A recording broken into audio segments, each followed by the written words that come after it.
So, Dan, you are the manager down here at Cardiff Gold, aren't you? Yeah. For your sins. For my sins. Absolutely. Yeah. How long have you been the manager here? Oh gosh. So we don't really use titles as such. Okay. But yeah. So I'm equivalent to a manager, I guess, a store manager, maybe. It's kind of weird because we don't. Within the business, it's quite a very loose, relaxed setup, as you've probably seen so far, right? It's pretty chilled here. But I've been here since 2016. And that's when you started at the business, is it? No. I came on board to help out with the safe deposit facility because of my background. But I'm a big coin guy. I was a stacker before I came here. And Amit, the director, the owner of the business, he is a big gold guy. Being Indian, it kind of flows from him. So, he liked gold, I like coins. We mashed that up, and before you know it, the original Bullion for Less was born. So. There you go. So that's what you started off as, Bullion for Less, and that evolved into Cardiff Gold, did it? Yeah, I hated the name. It's a bit of an internal joke as to how much I hated the name of Bullion for Less. Quite a lot of the time we weren't less, so it didn't really make sense. So COVID for us was a big time to sort of repair, take another look, take another stab, rebrand. We started the rebrand process just before COVID. But everything, we had a couple of months to sort of, I wouldn't say relax, but drop the clutch and go. And Cardiff Gold sort of came from there. So did you see it drop off a little bit during COVID, or were people panicking and buying more? Or so we were in a very strange position during COVID, where our interpretation of the rules meant that we had to close. So for the first lockdown, we were largely closed. We took that time to renovate. So we changed the building, we rebranded, we took the opportunity that was presented, where it's a very customer focused business, right? So we didn't have any customers upset by tearing down walls and painting and new floors, and so we took that time to renovate and go again. And I must say, one thing that I did notice when I first came here last time is just how modern the place looks. It does look great. Yeah, well, I live here, right? So I see all the little bits, but we get a lot of positive feedback about cleanliness and how clean and sleek it is.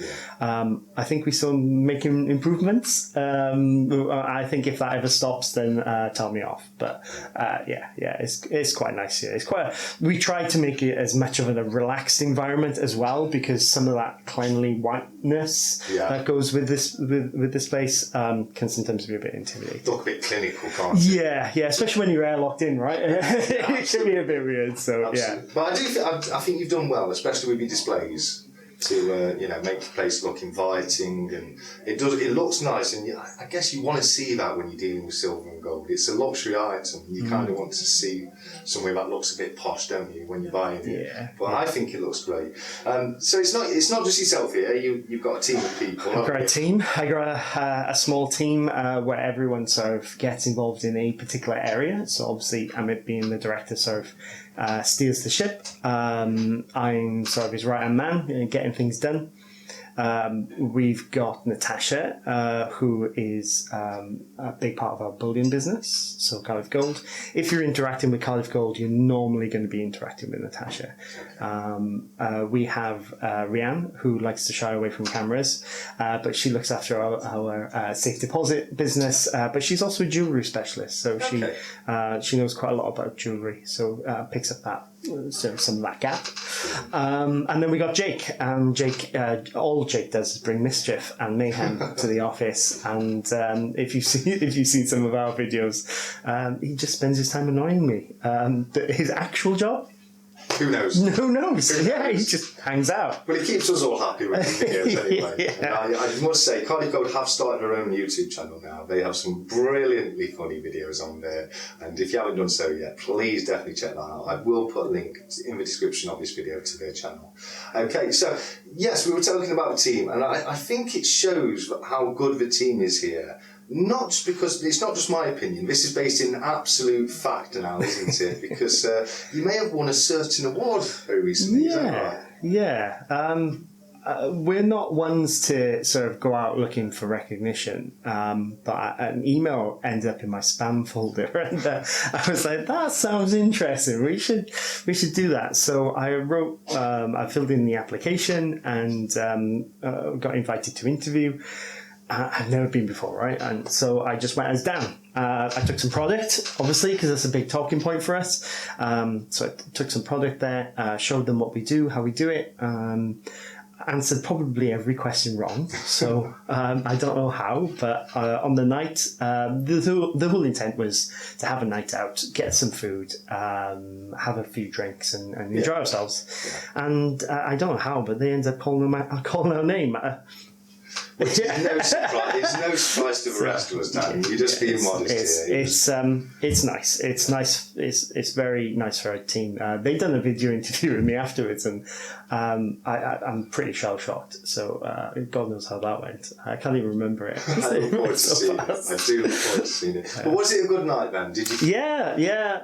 They all left me at 11:30, and I had to make up that bar tab on my own. So it's good. It was good night. Any excuse to get dressed up, right? Well, you look great in your tux. I do like wearing a tux. Yeah, me too. Any excuse. That's it. Yeah. Oh no, that's brilliant. And I must say, I was so happy to see you guys win. I think it's really well deserved. You know, you are a fantastic group of people. Always a joy to deal with. So yeah, well done to you and everyone else here, mate. Congratulations on that. Thank you very much. Thank you. Okay, so we've got a few bits here in front of you, haven't you? Do you want to run me through what we do?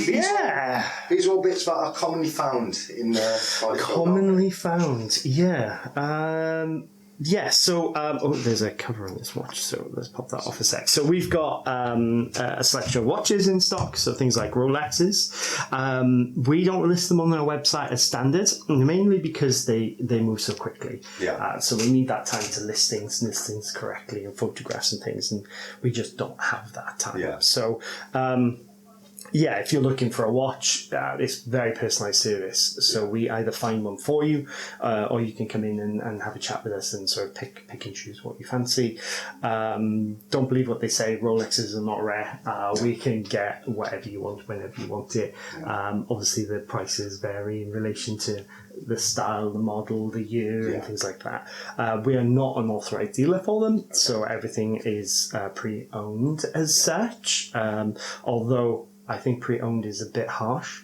They just I refer to them as pre-registered. Yeah. So they're not worn, and a lot of them are not worn. So that's quite an interesting area of business actually. That market can be quite volatile as well. So that's. And I think, to be honest with you, I've always saw something like a Rolex or a Cartier or anything like that as somewhat of a commodity in itself. Would you say something like that would hold its value over time? Maybe even go up in value sometimes. It can be a case of like collectibles, right? Yeah. You got to know what you're buying, when you're buying it, and what it's for, and you also have to have the audience in which to sell it to maintain that value. Yeah. So I think Rolexes are very much like that luxury item that could become a little bit more expensive. Is it going to beat inflation? Maybe not. But damn, they feel good wearing them. Well, you could buy a Rolex, own it for 10 years, wear it on occasion, enjoy it for about 10 years, and then sell it back for nearly the same amount. And you've had a near enough a free watch for 10 years, haven't you? Absolutely. They're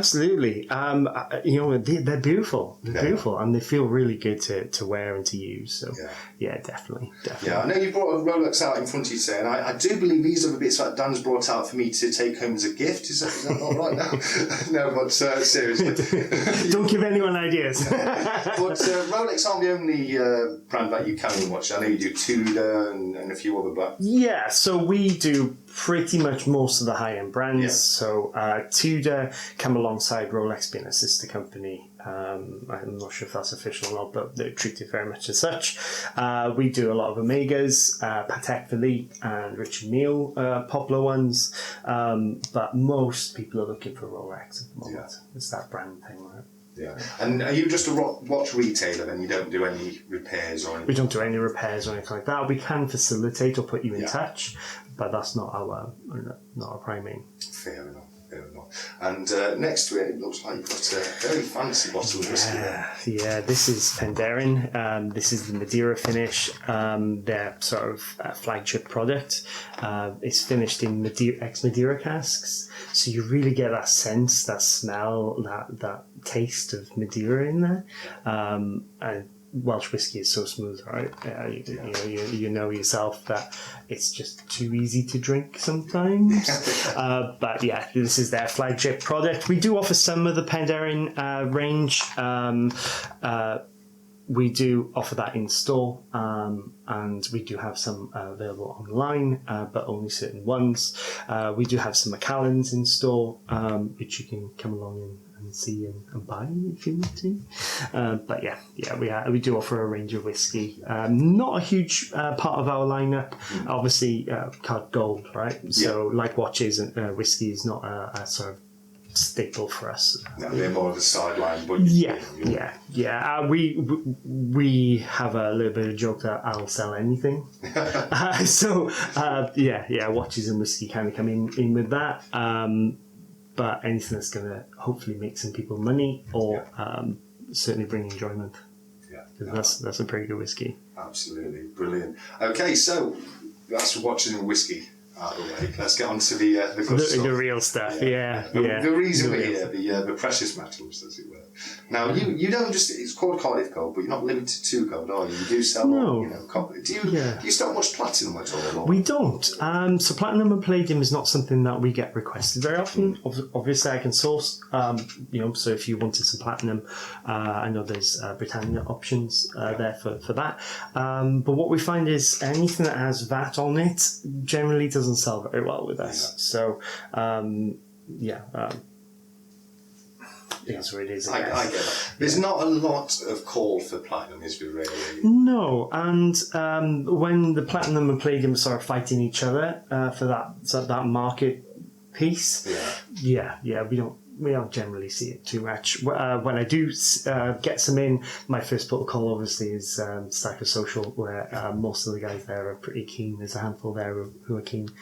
So the little pieces I get just go on there. So. A very cheeky plug for Stacker Social. Yes. There. I do believe you were one of the first retailers that signed up to the marketplace. I was one of the first members, and then I accidentally announced that actually I was behind Cardiff Gold, and 365 was like, hey.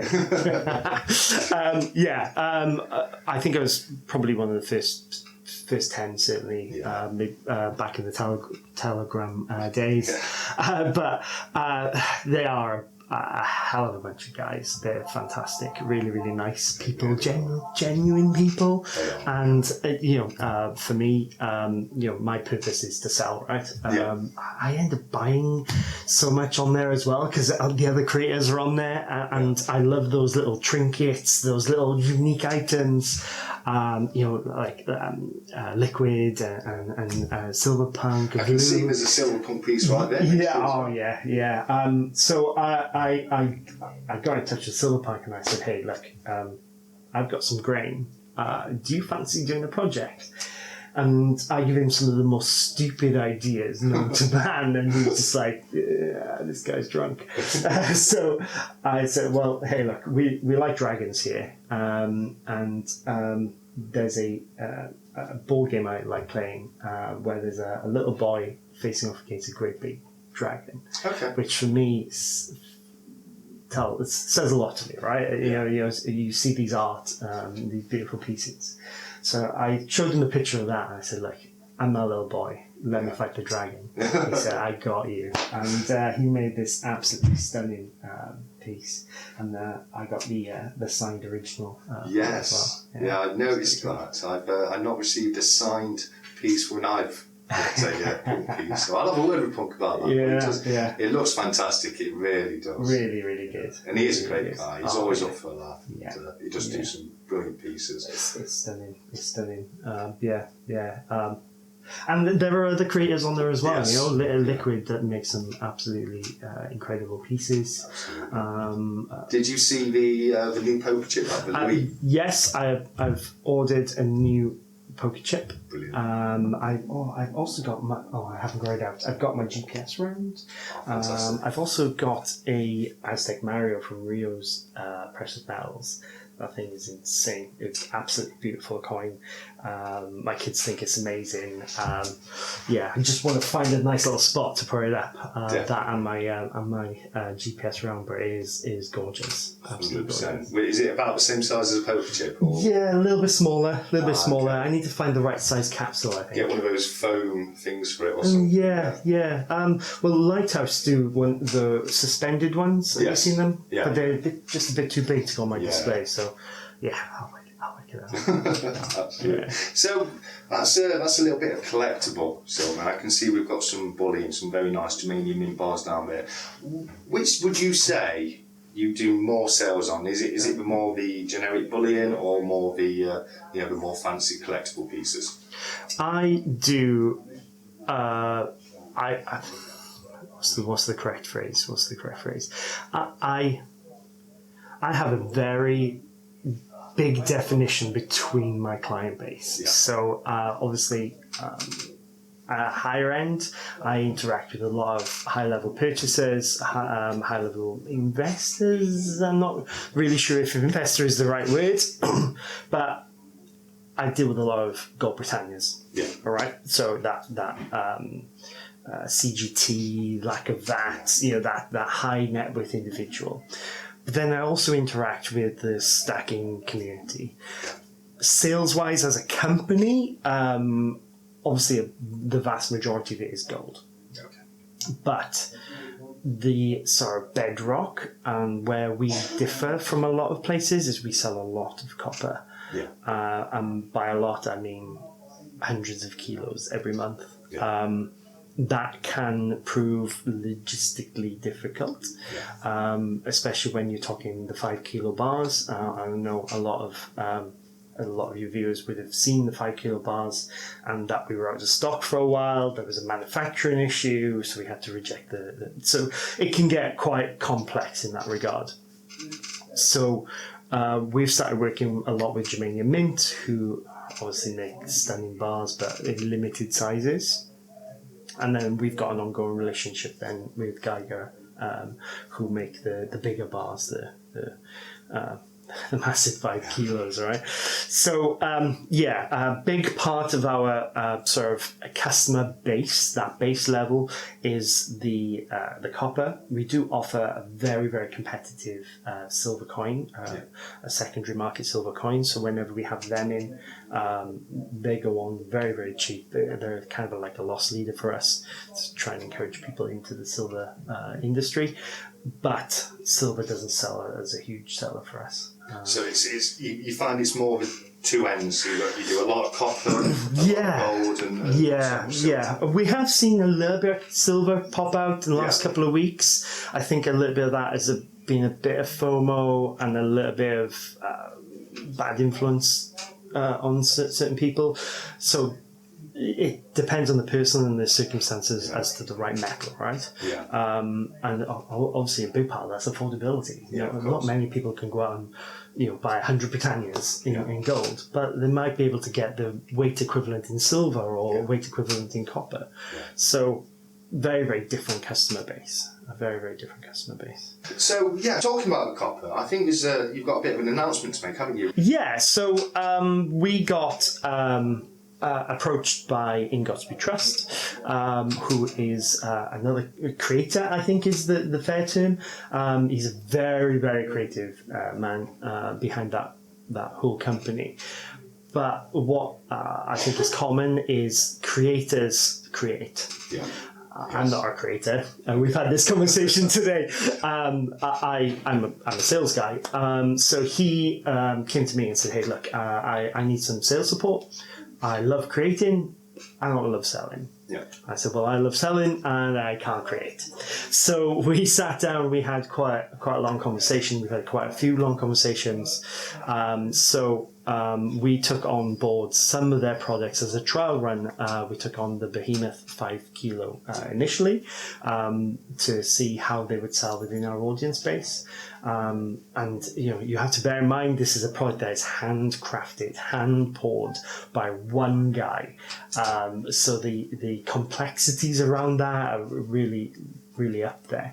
And he makes one beautiful product.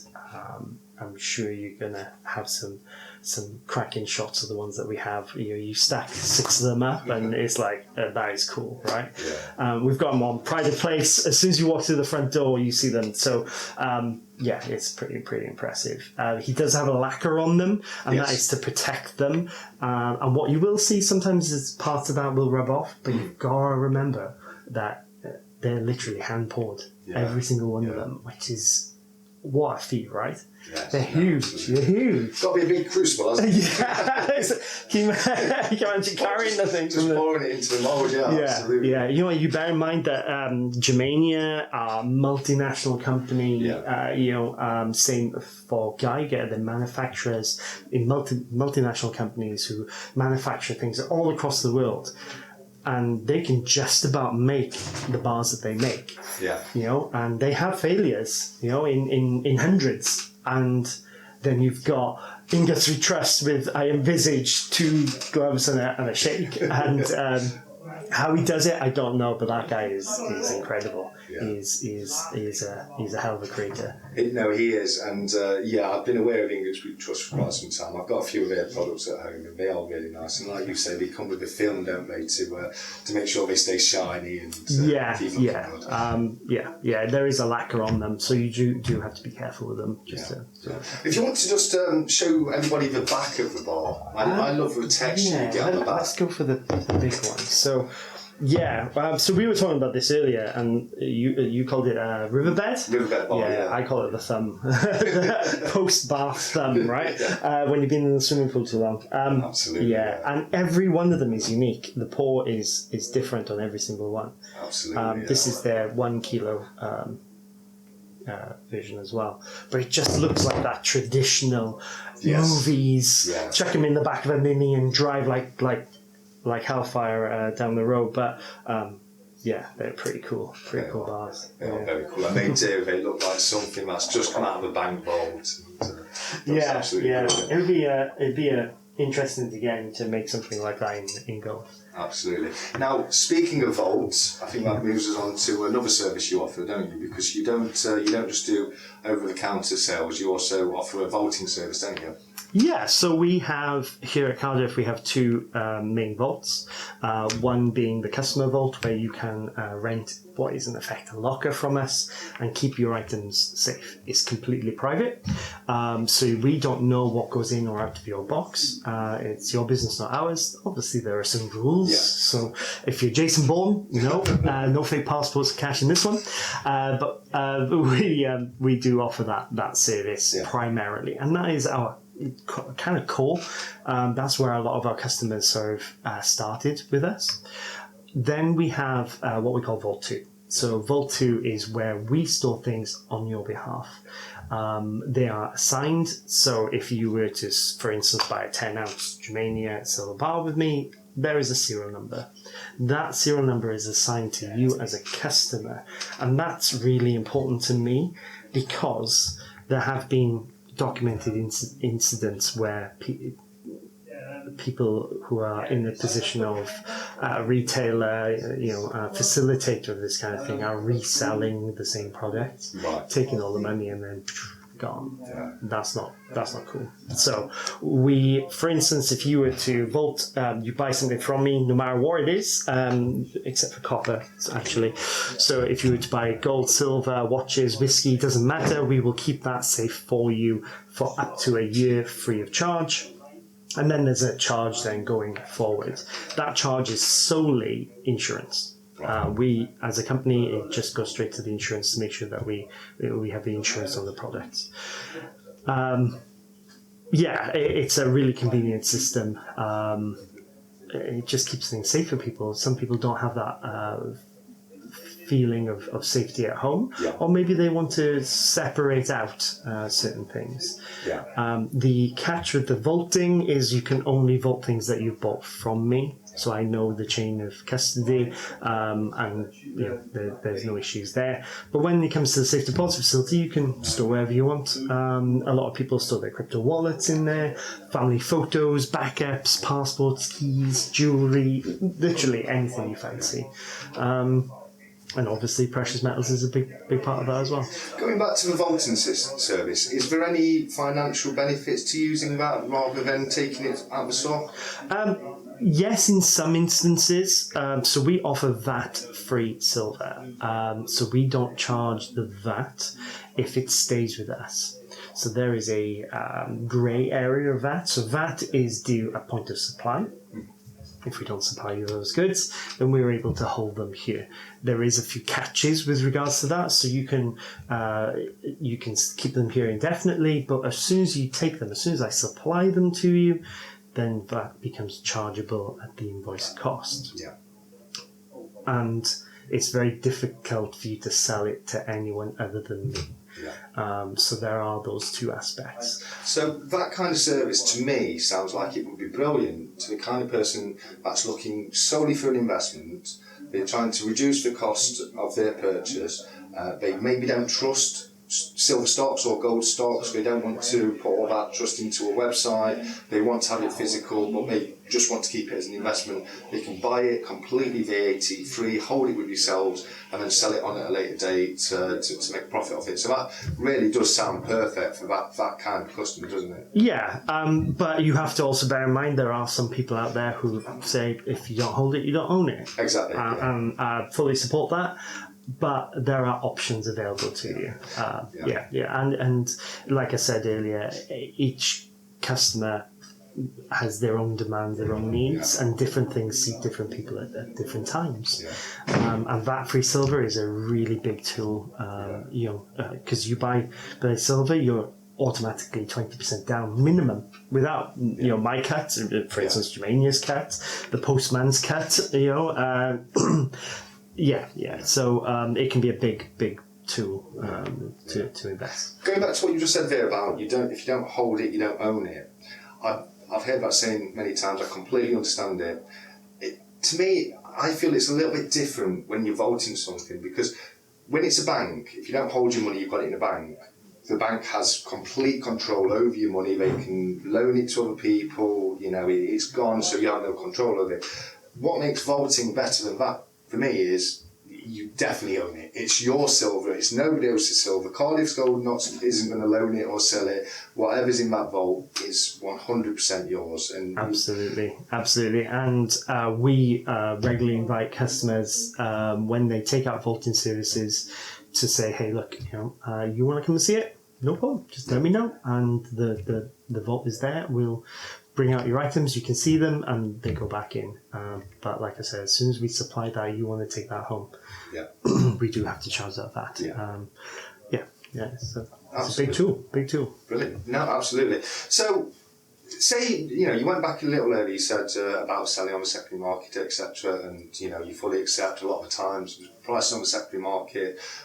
They'll probably be a little bit lower than what you have in store. What are the main benefits for paying that little bit extra and purchasing it from yourself? I would suggest it's probably the fact that you can guarantee what that person's buying is what it's supposed to be. There's no risk of fakes. There's no that kind of thing. So how would you go about testing your silver? So with us, it's very different. So if you're buying from a retailer, it's very different to buying on, for instance, a marketplace or person-to-person, peer-to-peer. So there are a few things that I would always recommend. So if we start with peer-to-peer, obviously know that person, build up that relationship. The industry's pretty good. You stack a social, really good community of people, right? Testing products is very, very difficult. The fakes are incredible. Hats off to them. I wish they made real ones because they're so good, right? Well, you opened my eyes up to that with the dragon fake that you sent. Yeah. There's a video on the channel. I will link it in the description below. But Dan loaned me 2 of the World of Dragon coins. I think it was a Welsh Dragon, if I remember correctly. Welsh Dragon, yeah. And one was legitimate and one was fake. Now, holding them together, I could tell. Yeah. But if you'd have just come with the fake and presented it on its own without the original there as a reference, I don't think I would have personally pulled it up. I think it would have slipped past me. So I do think, a lot of the time, like you say, if you don't know this person completely and trust them completely, I think a lot of the time people are better off coming to a retailer like yourself, paying that little bit extra and having that peace of mind that what you bought is exactly what it's supposed to be. Yeah, and when it comes to retailers, you're not always paying a huge amount extra because the market is so competitive. Yeah. You also have to be careful, like for you and I, we pick up a sovereign and we know exactly which one it is, what it feels like and what it sounds like. What I'm seeing in the industry is people are wanting shiny, nice, new-looking products. Yeah. So there are retailers or people out there who are washing products in some kind of solution that is giving them a very different finish. Yeah. Now, my instant reaction is, oh dear. But when you use machinery and lab equipment, they're actually fine. Yeah. So you do have to be careful what you're buying, what you're looking for, and where and where you go for that. Yeah. Obviously, be careful in ways of paying. Use protected ways of paying as well.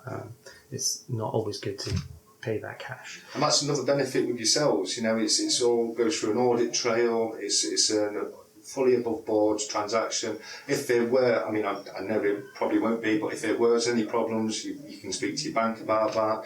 If you're just dealing with some guy off the internet, there's not a lot of comeback, is there? Yeah. You never receive your items.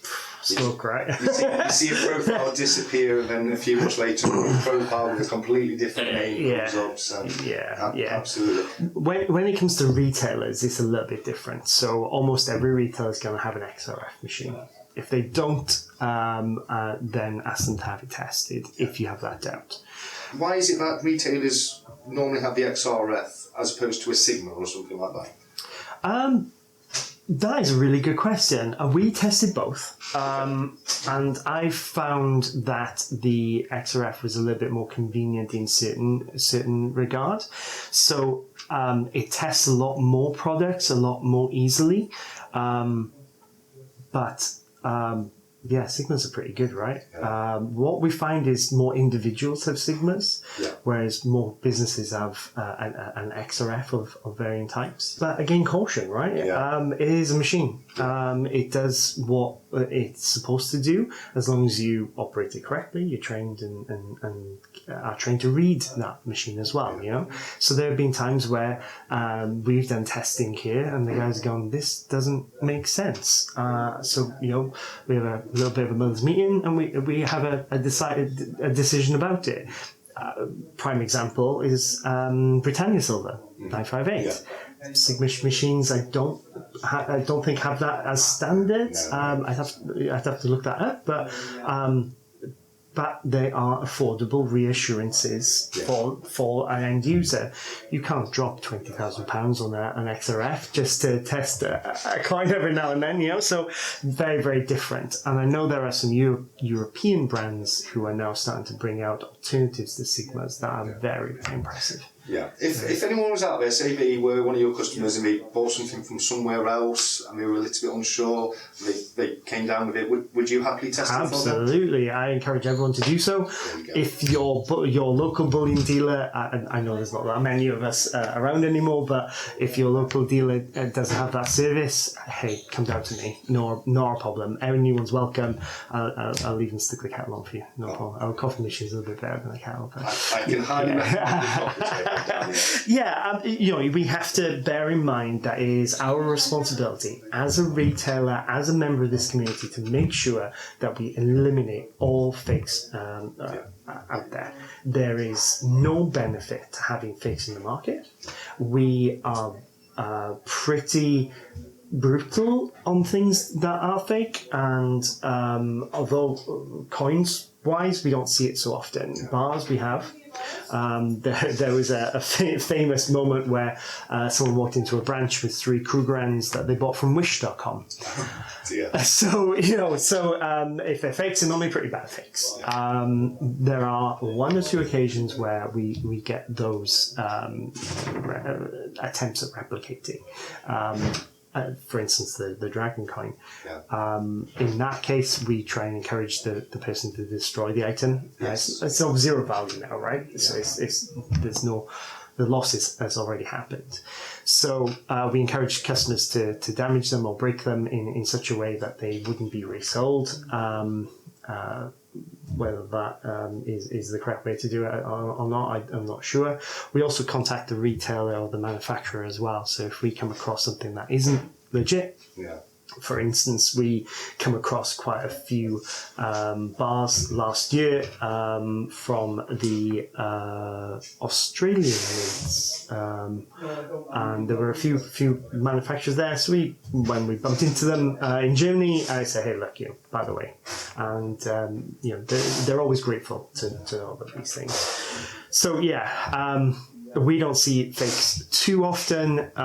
Watches is a whole different kettle of fish in regard to that, but when it comes to gold and silver, we don't see it so much. Well, Dan, thank you so much for letting me come down. I'm going to be honest, it has been an absolute pleasure coming down yet again, and certainly that I got to meet you today. So I'd like to shake my hand, buddy. Yes. Thank you very much. Great to and meet you. Join me in ending the video in the usual fashion. But we haven't got gloves, right? No, but it's okay. And we need a Yoda. Should have had a Yoda, right? We should have had a Yoda. A Yoda hat, at least. Well, we might be a Yoda just appear on screen, right? Somewhere around here. He might just pop his head in. I'm not very good at this, but I think I remember it. Yeah. We'll see how we I'll go. copy, right? So everyone can laugh at how 5 minutes behind I am. Absolutely, okay. Well, we've definitely rambled on for long enough, so we're going to leave you in the usual fashion by saying, until next time, as usual, look after each other, keep stacking, take care, and goodbye. Perfect. High five.